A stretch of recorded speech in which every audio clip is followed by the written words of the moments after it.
जय गुरुदेव। जय माँ काली। क्या मैं खुद माला जागृत कर सकता हूँ? क्या तंत्र में, साधना में, क्या कुछ कर्म ऐसे हैं जो मैं बिना गुरु के कर सकता हूँ? तो ऐसे कई सवाल मन में उठते हैं। क्या हम बिना गुरु के साधना कर सकते हैं? क्या बिना गुरु के हम माला जागृत कर सकते हैं? क्या गुरु द्वारा ही जागृत माला से जाप करना चाहिए, या गुरु मुख से लेकर ही हमें मंत्र का जाप करना चाहिए या साधना करनी चाहिए? ऐसे कई सवाल मन में रहते हैं, जिनके जवाबों के लिए हमें कई खोजबीन करते हैं। यूट्यूब पे देखते हैं, गूगल पे देखते हैं, किताब में देखते हैं, इस दर उस दर जगह जगह भटकते हैं। तो आज इसी विषय पे कुछ बातें मैं क्लियर कर दूंगा, जिसकी जानकारी आप लोगों को दूंगा कि बिना गुरु के भी कोई साधना करनी चाहिए, नहीं करनी चाहिए, माला जागृत होती है, नहीं होती है।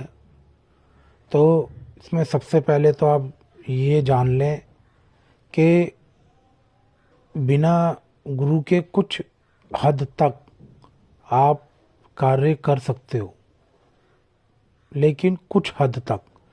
कुछ मंत्र, कुछ जाप, कुछ ऐसी छोटी साधनाएं हैं जो बिना गुरु के हो सकती हैं, लेकिन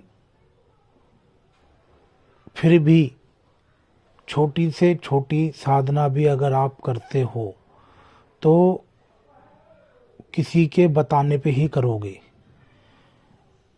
किसी के बताने पे ही करोगे। तो जिसके बताने पे आप करोगे तो उसको भी तो आपको अपना गुरु ही मानना पड़ेगा। जैसे कि आपने किसी बुक से उठा के कोई साधना की, तो एकमात्र उस बुक को ही आप गुरु मान लें। जैसे कि आपने भोलेनाथ जी का नाम लेके साधना शुरू की, या अपने परम माता पिता के नाम से भी कि भाई मेरे तो यही है सब कुछ, तो वो भी तो एक तरह के आपके गुरु हुए।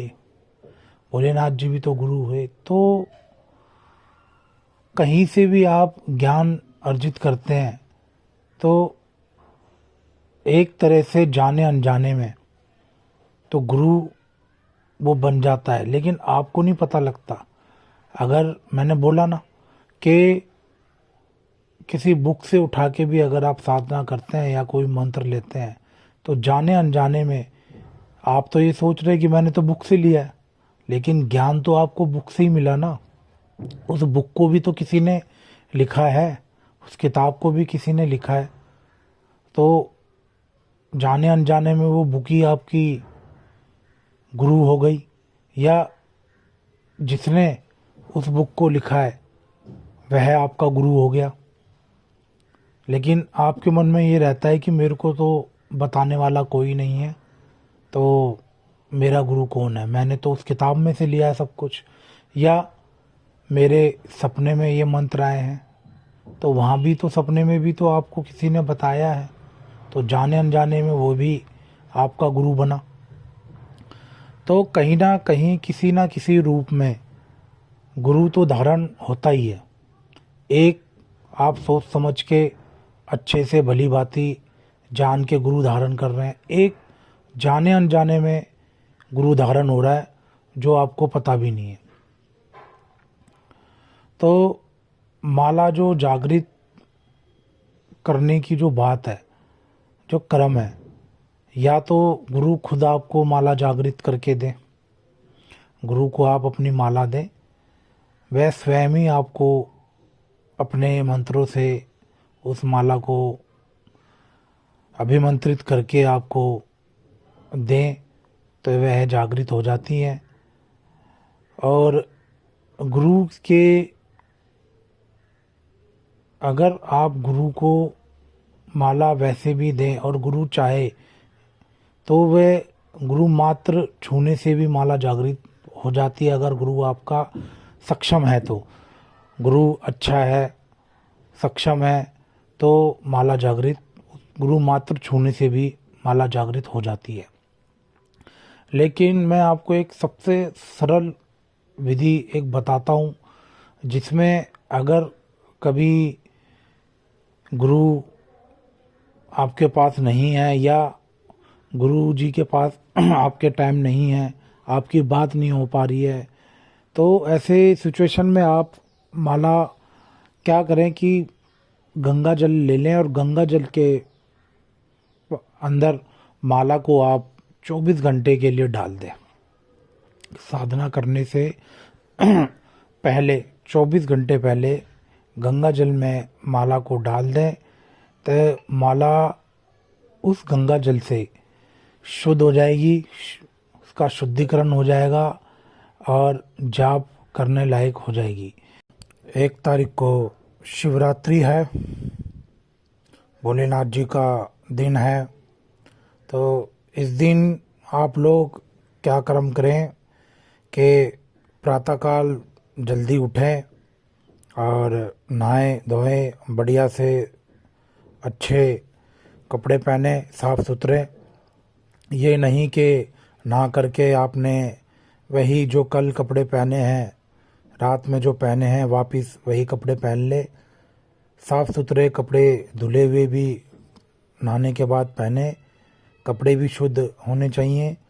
उसके बाद आप पंचामृत तैयार करें, फल वगैरह लें और फूल माला, धूप बत्ती, ये सारा सामान लेके बाबा के मंदिर में पहुँचें। पंचामृत में आप काले तिल जरूर डाल लें। मंदिर पहुँचें, वहाँ पर बाबा को स्नान कराएं और बाबा के साथ गणेश जी महाराज जी, पार्वती माता, नंदी महाराज जी, इन सभी को स्नान कराएं और अपना भोग प्रसाद वहाँ चढ़ाएं, धूप बत्ती दिखाएं बाबा को। और एक कपूर जो लेके गए हैं उस कपूर को वहीं बाबा के पास में जला दें। शिवलिंग के ऊपर ना जलाएं, उसको साइड में जलाएं, जहाँ धूप जलाएंगे वहीं कपूर जला दें।